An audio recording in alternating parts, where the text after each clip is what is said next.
Friends, good morning. কেমন আছো তোমরা সবাই? আশা করি তোমরা সবাই খুব ভালো আছো, সুস্থ আছো। আর আমিও কিন্তু বেশ ভালো আছি। তো আমার চ্যানেলে নতুন আরও একটা ভিডিওতে তোমাদের জানাই অনেক অনেক স্বাগত আর ভালোবাসা। আর দেখো, আজকে কিন্তু বাসি কাজকর্ম কিছুই তোমাদের সাথে শেয়ার করিনি। আজকে কিন্তু একেবারে রান্নাবান্না থেকে এই নতুন ব্লগটা স্টার্ট করছি। তো তোমরা পুরো ভিডিওটা দেখো। ব্লগটা তো আমি শুরু করেই দিয়েছি, আশা করি তোমাদের ভালো লাগবে।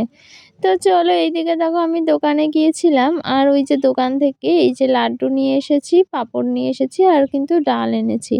তো আজকে এটাই আর কি রান্না বান্না হবে। আর লাড্ডুটা কিন্তু ওই সকালে খাওয়ার জন্যই আনা হয়েছে। আর এদিকে দেখো, ওই যে যে ডাল এনেছিলাম সেই ডালটা কিন্তু আমি এই যে ভেজে নিচ্ছি, মানে ওই ডালটা সেদ্ধ করব, মুগ ডাল। তো ডালটা কিন্তু আজকে আম দিয়ে করব, সেটাই ভাবছি।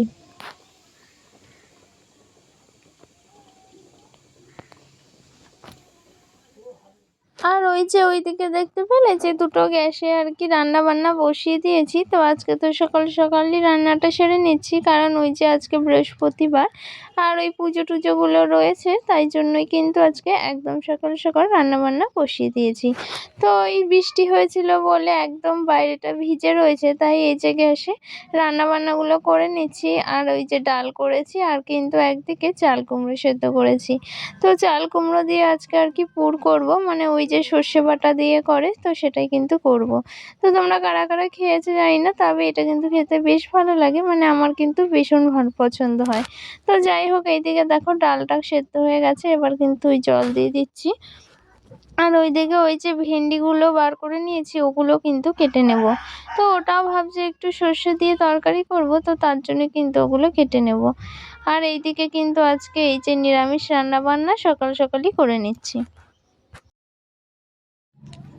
আর এইদিকে দেখো, এই যে শিলে মশলা বেটে নিচ্ছি, আর ওই যে বলেছিলাম সর্ষে বাটা দিয়ে আর কি তরকারি করব, তো তার জন্য কিন্তু সর্ষে বেটে নিচ্ছি। তো এর মধ্যে আর কি সর্ষে আর কাঁচা লঙ্কা আর খানিকটা একটু জিরে মরিচও আছে, তো সবটাই একসাথে বেটে নিচ্ছি। আর সর্ষেটা কিন্তু একটু বেশি পরিমাণে দিয়েছি।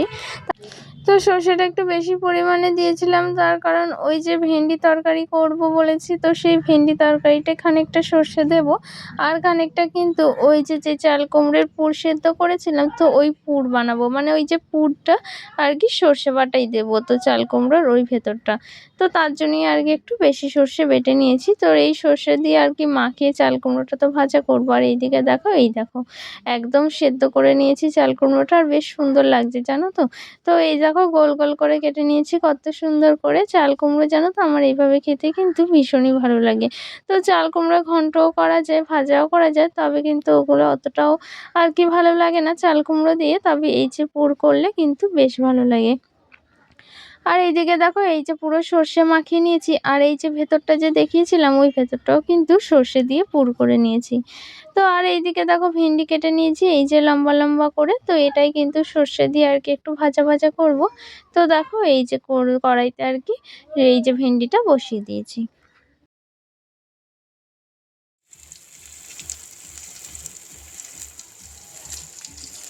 আর এই যে কড়াইতে ওই যে পুরটা ভাজা করছি, আর এইদিকে দেখো এই দেখো কয়েকটা পুর কিন্তু ভাজা করেও নিয়েছি। আর দেখো বেশ লাল লাল করে কিন্তু ভাজা করে নিয়েছি। তো এই ভাজাটা দিয়ে আর একটু সর্ষের তেল দিয়ে কিন্তু ভাত খেতে ভীষণই ভালো লাগে।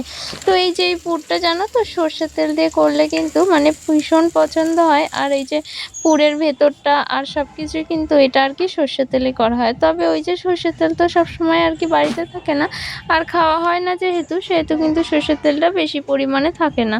তো যাই হোক, এটা সাদা তেলে করেছিলাম, তবে কিন্তু আমি এই যে কাঁচা সর্ষের তেল উপর দিয়ে কিন্তু ছড়িয়ে দিয়েছিলাম।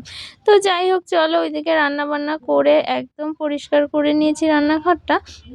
রান্নাঘরটা তো একদম গুছিয়ে নিয়েছি, তোমাদের তো দেখিয়ে দিলাম। এবার আর কি স্নানটাও করে নিয়েছি। তো ওই যে পুজো দেবো, কারণ এখনও তো পুজো করা হয়নি, তো তার জন্যই কিন্তু রান্না বান্না গুছিয়ে এই যে স্নান সেরে নিয়েছি।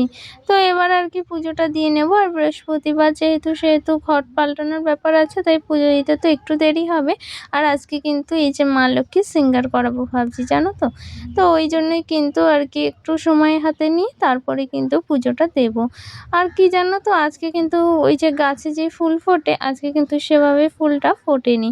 মানে ওই যে গাছে যে অনেক ফুল ফোটে, তারপরেই পাশের বাড়ি থেকে অনেকগুলো জবা ফুল, সাদা ফুল এইগুলো তো আনা হয়। তো এগুলোতে কিন্তু ঝুড়িটা একদম ভর্তি হয়ে যায়, বেশ ভালো লাগে জানো তো, ওই যে লাল সাদা ফুলগুলোতে যখন ঝুড়িটা ভর্তি হয়ে যায়। তবে আজকে কিন্তু ওই যে ওই ফুলগুলো একদমই পাওয়া যায়নি জানো তো। আজকে কিন্তু আমাদের গাছে কয়েকটা ফুল ফুটেছিল, ওই কয়েকটা যে লাল আর সাদা আর গোলাপি যেই ফুল ফোটে সেই ফুলগুলোই কিন্তু কয়েকটা ফুটেছিল, মানে ওই হাতে গোনা কয়েকটা। তার জন্য কিন্তু আজকে বেশি ফুল পাওয়া যায়নি, আর কিন্তু একদমই ভালো লাগছিল না জানো তো, ওই যে ঝুড়িটা ফুলে ভরেনি তার জন্য। তো যাই হোক, কি আর করা যাবে, ফলে ওই নিজেদের কাছে যে কটা সাদা ফুল ছিল সেই কটা ফুলেই কিন্তু আজকে সিংহাসনটা সাজিয়েছিলাম জানো তো। আর ওই লাল ফুলগুলো একদমই পাইনি। আর এইদিকে দেখো মা লক্ষ্মী কিন্তু একদম সেজে নিয়েছে, মানে ওই যে মা লক্ষ্মীকে স্নান করিয়ে এই যে নতুন জামা একদম পরিয়ে দিয়েছি। তবে এটা নতুন নয়, কিন্তু ধোয়া জামা আর কি তাকে পরিয়ে দিয়েছি। আর দেখো একদম গয়নাকাটি পরিয়ে একদম রেডি করে দিয়েছি, মানে একদম সাজিয়ে দিয়েছি। তো যাই হোক দেখো, এইদিকে এই যে পুজোটাও দিয়ে নিয়েছি। আর বৃহস্পতিবার যেহেতু, সেহেতু ওই যে ঘর টরও পাল্টে নিয়েছি, আর বেশ ভালো লাগছে কিন্তু জানো তো এই যে মা লক্ষ্মীকে সাজানোর পর। তো এইদিকে দেখো এই পুজোটাও দিয়ে নিচ্ছি আমি, তারপর কিন্তু এইদিকে কাজকর্ম প্রায় হয়ে যাবে, মানে ওই যে রান্না বান্না তো প্রায় হয়েই গিয়েছে। আর এইদিকে এই যে পুজোটাও দিয়ে নিলে তাহলে কিন্তু এদিকে কাজকর্মগুলো আমার প্রায় হয়ে যাবে। তারপর আর কি গুবলুর ভাতটা তো রান্না করা হয়নি, তো সেটাও রান্না করে নেবো এবারে।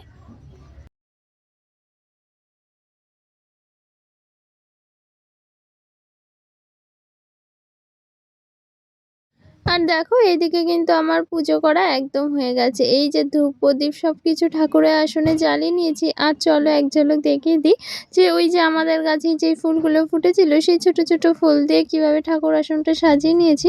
তবে ওই যে যেই বৃহস্পতিবারে জানো তো অনেক ফুল পেলে, আর ওই যে লাল সাদা সব রকম ফুল পেলে যেন পুজো দিতে ভীষণই ভালো লাগে। তো যেহেতু পাইনি আর কি করার, তো এইদিকে দেখো পুজো টুজো দিয়ে কিন্তু আমি গবলুর ভাতটাও বসিয়ে দিয়েছি। আর কি বলতো, ওই সকালবেলা যে রান্নাবান্না করেছিলাম, তবে কিন্তু সকালবেলা ভাতটা করা হয়নি, কারণ ওই সকালবেলা যে পান্তা খাওয়া হয়েছিল, তো তার জন্য কিন্তু ভাতটা আর কি করা হয়নি। তবে দুপুরবেলা কিন্তু আমি পুজো দিয়ে ভাতটাও করে নিয়েছি, তো সেটা তোমাদের সাথে দেখাইনি। ভাতটা হয়ে গেছে আমার। আর এইদিকে কিন্তু পাঁপড় ভাজা করে নিচ্ছি, ওই ডাল করেছিলাম যে সকালে টক ডাল, তো সেই ডালের সাথে খাওয়ার জন্য কিন্তু পাঁপড় ভাজা করে নিচ্ছি। তো ডালের সাথে একটু ভাজাভুজি না হলে কিন্তু ভালো লাগে না আর কি, তো তার জন্যই আজকে যেহেতু কোনো রকম ভাজা বা সেদ্ধ দিইনি, তো তার জন্যই কিন্তু পাঁপড়টাও ভেজে নিচ্ছি। তো দেখো এদিকে এই যে পাঁপড়গুলো ভেজে নিচ্ছি, আর এই ব্যাট পাঁপড়গুলো খেতে কিন্তু ভীষণই ভালো লাগে জানো তো। তো এইদিকে কিন্তু ব্যাট পাঁপড় আছে, আর কিছুটা ওই যে গোল গোল যে পাঁপড়গুলো হয় মেলায় বিক্রি হয় সেই পাঁপড়গুলোও কিন্তু ভেজে নিয়েছি। তো এইদিকে দেখো গুবলু কেমন খেলা করছে, আর ওই যে একটা ছোট্ট কুকুর পুতুল আছে, সেই কুকুর পুতুলটাকে নিয়ে কিন্তু বাবা ওকে আর কি মানে বিদ্রূপ করছে, ওর সাথে কিন্তু মজা করছে জানো তো, মানে ওকে ওই আদর করবে আর ওকে করবে না, তো তার জন্য কিন্তু ও ওরকম বদমাইশি করছে। আর কি বলো তো, ও ওই যে ঘুরতে যাবে, দেখো ওই যে ওর একটা বেল আছে আর কি, যেটা ও পরে ঘুরতে যায়, তো সেটাই কিন্তু ও এখন পরবে না, মানে ও এখন খেলবে আর কি, এই বেলটা পরে আর কি ঘুরবে না। তো তার জন্যই দেখো বাবা ওর সাথে বদমাইশি করছে, ও বদমাইশি করছে, দেখো কি করছে, দেখো ও কিন্তু এটাই করে। আর ওই যে সন্ধ্যাবেলা বিকেলবেলা হলেই কিন্তু ও ঘুরতে যায়, তো সেটাই কিন্তু ওর সাথে করছে আর কি। তো দেখো এদিকে ধরেছে ওকে বেল পরানোর জন্য, কিন্তু ও কিছুতেই বেল পরবে না। তো এটাই আর কি, মাঝে মাঝে বদমাইশি করে, আবার কিন্তু মাঝে মাঝে এই যে ঘুরতে যাওয়ার জন্য একদম নিজে থেকেই কিন্তু সব কিছু পরে রেডি হয়ে যায়। আর দুপুরবেলা খাওয়া দাওয়া করে কিন্তু মাঝে অনেকটা সময় কেটে গিয়েছে, এখন কিন্তু একদম সন্ধে হয়ে গেছে, আর আমার সন্ধে টন্ধে সব কিছুই দেওয়া হয়ে গেছে। আর এইদিকে দেখো সন্ধেবেলা তোমাদের সাথে তেমন কিছু শেয়ার করিনি, কারণ ওই বিকেলবেলা বসে বসে আর কি কাঁথা সেলাই করছিলাম কিছুটা। আর তারপর কিন্তু এই এখন একটু বসে আছি আর কি, টিভি দেখবো। আর তারপর কি হয়েছিল জানো, রাত্রিবেলা কিন্তু ভীষণই ঝড় বৃষ্টি হয়েছিল, আর কারেন্ট চলে গিয়েছিল, তো তার জন্য আর কিছুই শেয়ার করা হয়নি। তো চলো আজকের ভিডিওটা কিন্তু আমি এখানেই শেষ করে দেবো। তো দেখা হচ্ছে নতুন কোনো ভিডিওতে, ততক্ষণ তোমরা ভালো থেকো, সুস্থ থেকো। আর আজকের ভিডিওটা তোমাদের কেমন লেগেছে প্লিজ তোমরা কমেন্টে জানিও। তোমাদের মিষ্টি মিষ্টি কমেন্টগুলো কিন্তু আমার ভীষণ ভালো লাগে। তো চলো আজকের মতো টাটা।